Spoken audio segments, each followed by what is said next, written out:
Ashama jirra jirtu hordoftoota koo nagaa qabdu bakka jiraatanii nagaa kootii har'a jechuudha akkamittiin feesbuukiin keessan otoo sinirratti hin cufamin otoo sinirratti hin gubatiin jechuudha akkamitti akka sirreeffachuu dandeessan sinittan agarsiisaa jechuudha agadhumaan hordofa feesbuukii keessan akka sinirratti hin cufamne akka sin jalaan gubanne akka namni illee akka laayyetti sin jala atee keessa seenne akkamitti akka godhachuu dandeessan sinittan agarsiisa.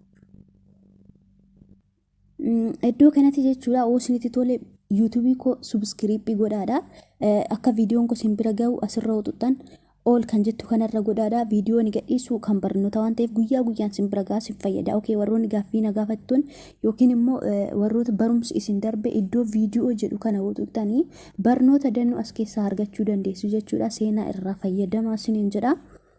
Video ko like godha like gochuu hin dagetina like gootan wanti sin fayyadan akka namni biraa irraa fayyadamu gootu malee waa biraa miti kanaaf video ko like gochuu hin dagetina sinin jira sinan jaaladha okay amma barumsatti sin dabarsa Facebook keesseenna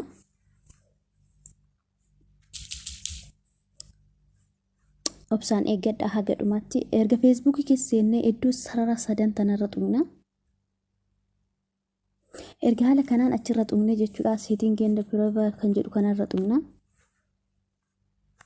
sana booda setting xumna ammallee jechuudha erga haala kanaan keesseenne jechuudha password and security kan jedhu kanarra xumna erga haala kanaan nu fide jechuudha iddoo kun sarara tokkoffaa kanarra xumna jechuudha check your import security kan jedhu kanarra setting kan jedhu achirra xumna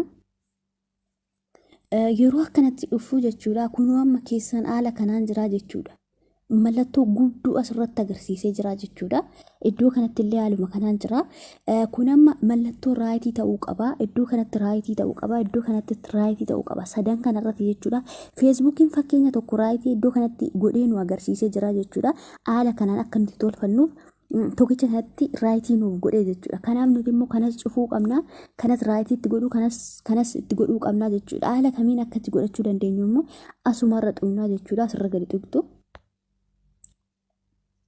erga haala kanaan tuqtanii iddoo kanatti mallattoo ishii kana hin bantuu jechuudha haala kanaan bantuu akkasitti jiraate akkasitti bantuu duubatti deebina ammallee akkanatti tuqtu kunoo jechuudha amma raayitiitti jijjiirame jechuudha nasirraa sun inni gubduun asiituni raayitii taatee jirti jechuudha amma immoo akkamittiin akkasii dandeenyu sinittan agarsiisa irra gadi xumna yeroo akkati gadi xumnu get start kan jedhu kanarra xumna sana booda akka miseejii koodiin nu dhufuuf as gubbaa xumna gad dabarsinaa jechuudha sana booda continue kan jedhu kana xumna erga haala kanaan nu fide jechuudha as gubbaarratti maal galchinaa lakkoobsa irratti koodiin nu dhufu san galchinaa jechuudha kan ittiin bantanis yoo ta'e kan ittiin hin bannes yoo ta'e Facebook keessa rakkoon qabu kanuma koodiin irratti isinii dhufuu danda'u sana isatti gashituu jechuudha as gubbaarratti amma itti gashee isin agarsiisame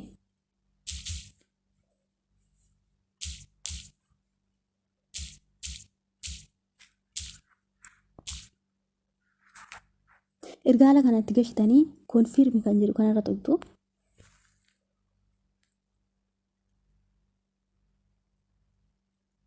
amma koodii abbaa dijiitii ja'annaa dhufaa jechuudha isaan eeggadha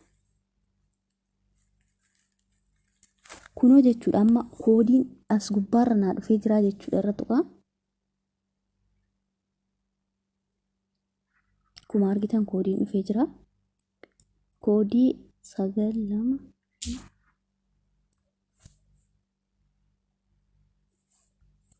koodiin itti gashaa jechuudha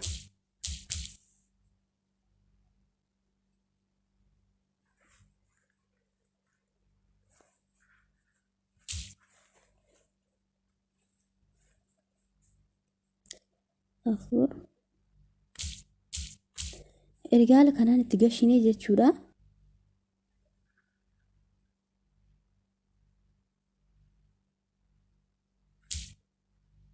erga haala kanaan itti gashinee continue kan jedhu kanarra xumna amma koodiin dogoggore natu koodii addisii amma dhufettiin gashinee jechuudha Okay, isa kanaa jechuudha amma koodii duraan itti gashi dingata.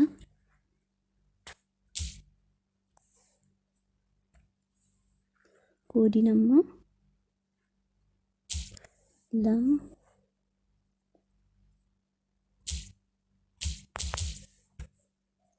obsaan eeggadha.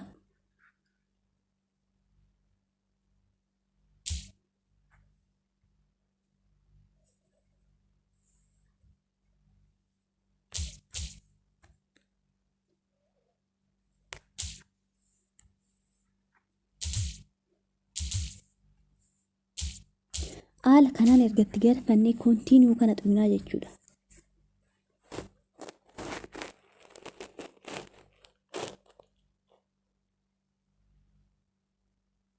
Kunoo amma jechuudha as gubbaarratti maalluu ta'ee jira, qulfii nuu godhee jira jechuudha. Kunoo iddoo kana qulfii ta'ee jira, dan goonaa jechuudha asirratti. Kunoo amma mee keessa seennaa jechuudha amma sirxumni bakka silaasan. Kunoo amma sadassaatu qulfii naa ta'ee jira jechuudha. Iddoo kanatti asittis qulfii raayitii ta'ee moobaayilii feesbuukiin koo sirreeffamee jira jechuudha. Haala kanaan feesbuukii keessan sirreeffachuu dandeessu siniin jedha. Kana fakkaata barnoota qabadhee dhufee xumuruun jira. Duubatti deebi'a. Warroonni immoo akka carraaf paaswordii jijjiirachuu barbaaddan seetingumarra tuqxu. Sanaa booda paaswordii sukuriitii kana tuqxu. Ani barnoota koo xumuree jira garuu yaada akka carraa sanitti agarsiisuu malee. Sanaa booda maal gootu change paaswordii kan jedhu kana tuqxu. Iddoo kanatti kan duraa gashitu, kan duratti fayyadamtan. Asitti immoo addisii gashitu bakka lamaan kanatti jechuudha. Kan duraa asitti addisii sammuu keessa immoo kan wal fakkaatu gubbaa gashitu. Kanaa booda update password kan jettu tuqxu. Passwordin keessan isa addisii itti gashitan ta'a jechuudha. Haala kanaan jijjiirachuu dandeessu. Ammas immoo jechuudha warroonni jechuudha nama si waliif fayyadamaa jiraachuu laaluu barbaaddan maal gootu keessan amma iddoo isa kana tokkoffaarra jiru jechuudha. Tokkoffaarra jiru as tuqxu. Se'aal kan jedhu kanarra tuqxu.